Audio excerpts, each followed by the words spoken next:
book. Ebook, yep. You see there you can say you can download the entire book, or you can download it chapter by chapter. You see, and if you go into just click any chapter, you just did downloads it should download fairly quickly. I don't know what your capacity is there.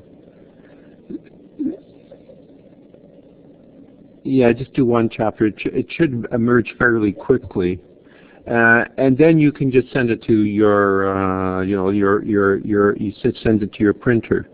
That'd be the first page of that, and you can just look at it. Looks, feels just like the other volume, and all the images will be in it.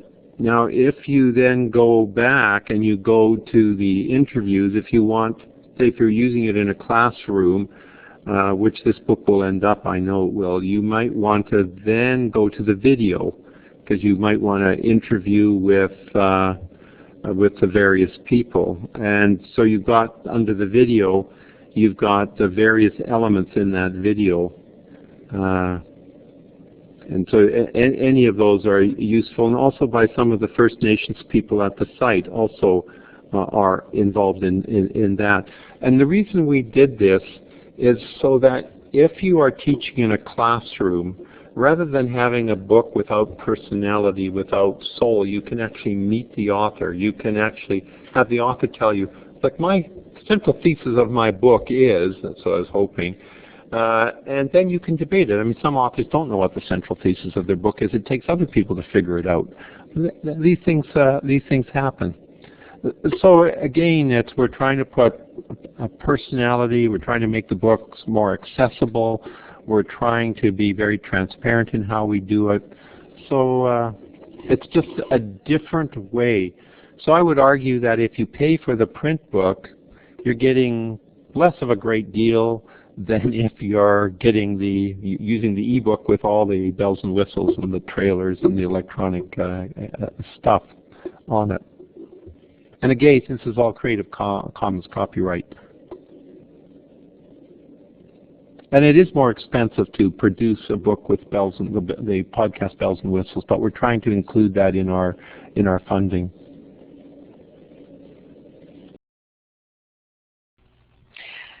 Thank you. I apologize that wasn't opening up in the application sharing. When I tried to open the chapters, it was opening up in a new window.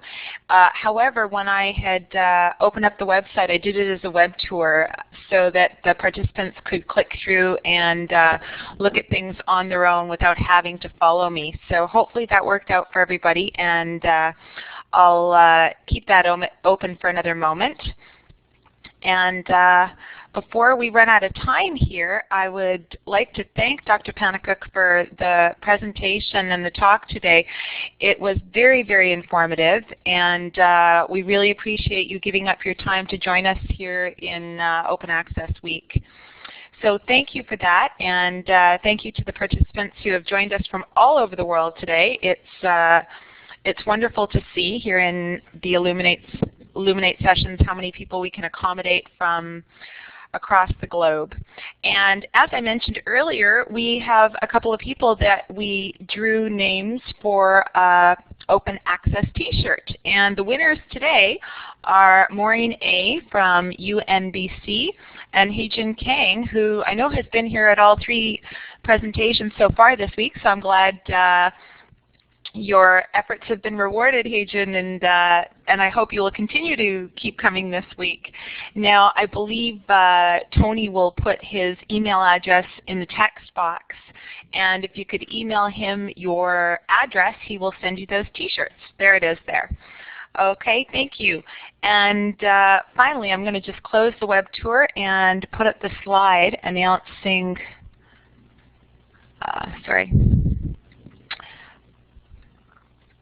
There we go. Just announcing the upcoming presentations here.